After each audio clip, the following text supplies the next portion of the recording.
নমস্কাৰ বন্ধু বান্ধৱীসকল, আপোনালোকক স্বাগতম জনালো আমাৰ অন্য এটি বিশেষ ভিডিঅ'লৈ। আজি আমি আপোনালোকক এনেকুৱা এটা ষ্টৰী ক'বলৈ গৈ আছো যিটো শুনি আপোনালোকে নিশ্চয় কিবা এটা শিকিব পাৰিব বুলি আশা কৰিলো।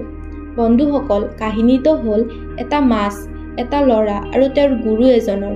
ল'ৰাজনে গুৰুজনক কৈছিল, মোৰ লগততো একোৱেই নাই, আছে মাথো দৰিদ্ৰতা, বৃদ্ধ মা দেউতা আৰু মোৰ ফুটা কপালখন। তেতিয়া গুৰুজনে ল'ৰাজনক এটা নদীৰ পাৰলৈ লৈ গ'ল আৰু ল'ৰাজনক সুধিলে, মাছবোৰে গম পাইছেনে যে তেওঁলোকে পানীত আছে?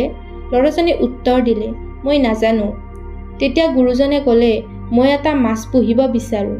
গুৰুজনৰ কথা শুনি ল'ৰাজনে দৌৰি দৌৰি নদীৰ ওচৰলৈ গৈ এটা মাছ ধৰি সেই মাছটো এটা মাটিৰ বাচনত ভৰাই গুৰুজনৰ ওচৰলৈ লৈ আহিলে। গুৰুজনে বাচনটো লৈ মাটিত পেলাই দিলে। তেতিয়া মাটিৰ বাচনটো ভাঙি গ'ল আৰু মাছটোৱে মাটিত জঁপিয়াবলৈ ধৰিলে।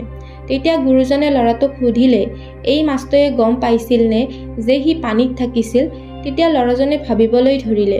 তেতিয়া গুৰুজনে ক'লে, এতিয়া নিশ্চয় সেই মাছটোৱে গম পাইছে যে সি পানীত থাকিছিল, কাৰণ এতিয়া সি বুজি পাইছে য'ত সি থাকিছিল তাত থকাটো সিয়াৰ কাৰণে কিমান প্ৰয়োজন আছিল, কাৰণ সেইটোৱে সিয়াৰ জীৱন আছিল। আমাৰ জীৱনটোও ঠিক তেনেকুৱাই, য'ত গঢ়ি থকা সম্পৰ্কবোৰ, ইয়াত আহি থকা সমস্যা, সুখ দুখ, ইয়াৰ গুৰুত্ব আৰু প্ৰয়োজন তেতিয়াহে বুজি পোৱা যায় যেতিয়া এইবোৰ আমাৰ হাতৰ পৰা গুচি যাবলৈ ধৰে। যেনেকৈ আমাৰ স্কুলৰ সময়বোৰ কিমান মধুৰ আছিল, এতিয়াহে বুজি পোৱা যায়। ঠিক তেনেদৰে আমাৰ ডেকা কালটোও কিমান ভাল লগা আছিল, এইটো বৃদ্ধ কালতে বুজি পায়।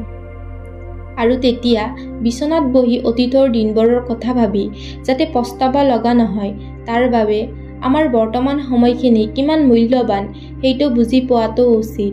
কাৰণ যদি আপুনি বৰ্তমান পৰিস্থিতিলৈ কান্দি বহি থাকে তেতিয়া দুৰ্বল হৈ যাব, আৰু যদি আপুনি হাঁহি এটা মাৰি নিজকে সান্তনা দিব পাৰিছে তেতিয়া আপুনি আগুৱাই যাব পাৰিব। আশা কৰিলোঁ আপোনালোকে এই ভিডিঅ'টোৰ পৰা কিবা এটা শিকিবলৈ পালে। যদি ভিডিঅ'টো ভাল লাগিলে তেনেহ'লে এটা লাইক আৰু চেনেলটো ছাবস্ক্ৰাইব কৰিবলৈ নাপাহৰিব। ধন্যবাদ।